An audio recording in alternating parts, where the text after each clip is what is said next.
Chapter 14. Rizal in London. After visiting the United States, Rizal lived in London from May 1888 to March 1889. He chose three reasons why he chose the English city to be his new home. First, to improve his knowledge of the English language. Second, to study and annotate Morga's successus de las Islas Filipinas. Third, London was a safe place for him to carry on his fight against Spanish tyranny.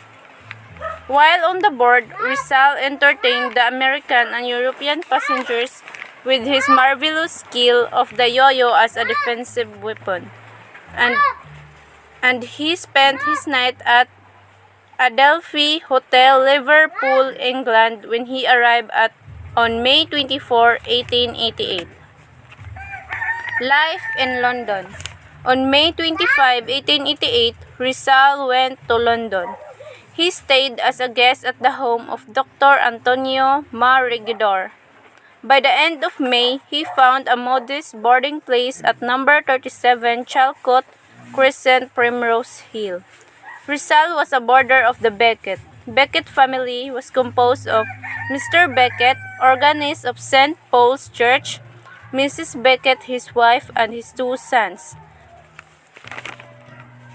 News from home. First is the bad news. First, persecution of the Filipino patriots who signed the Anti-Friar Petition 1888. Second, persecution of the Calamba tenants. Third, furious attacks on Rizal by Senators Salamanca and Vida in the Spanish Cortes and Wenceslao Ritana and Pablo Pisid in Spanish newspapers. Fourth, a friend of Rizal, Laureano Viado, a medical student at the University of Santo Tomas, was arrested and jailed in Bilibid prison because of the copies of Noli that were found in his house. Fifth, Rizal's brother-in-law, Manuel T. Hidalgo, husband of Saturnina, was exiled by Governor General Weyler to Bohol without due process of law. Good news is, one good news cheered Rizal, and that was Reverend Vicente Garcia's defense of the Noli against the attacks of friars.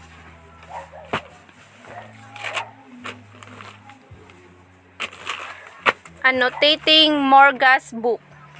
Annotating Morga's books, his greatest in London, spent many days in the reading room of the British Museum, reading Morga's books and old stories of the Philippines. For Rizal, Dr. Antonio de Morga's Successus de las Islas Filipinas was the best or excellent book. Next, short visit to Paris and Spain. September 1888, he visited Paris. He stayed there for a week to study more historical materials in Bibliothèque Nationale, entertained in a gay French metropolis by Juan Luna and his wife. He returned to London. Christmas in London. Rizal returned to London at December 24, 1888 and spent his Christmas and New Year's Day with the Beckett's family.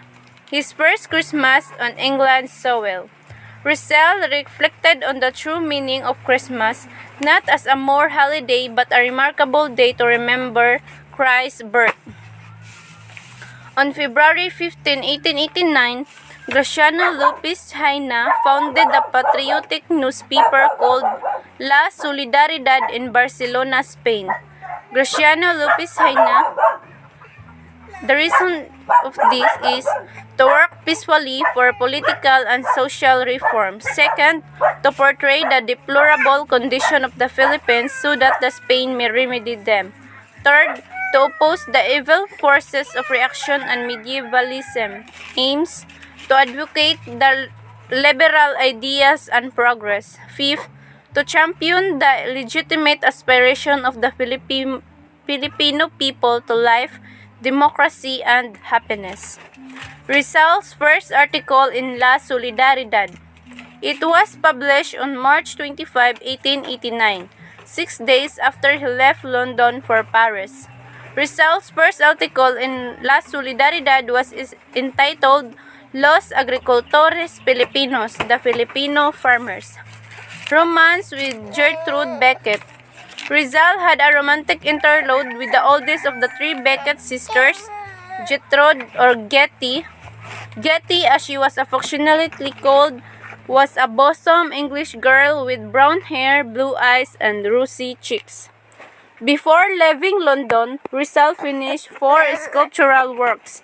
First, Prometheus Band. Second, The Triumph of Death Over Life. Third, a composite carving of the heads of the Becket sisters, give as a farewell gift to the Becket sisters. Fourth, The Triumph of Science Over Death. Adios, London.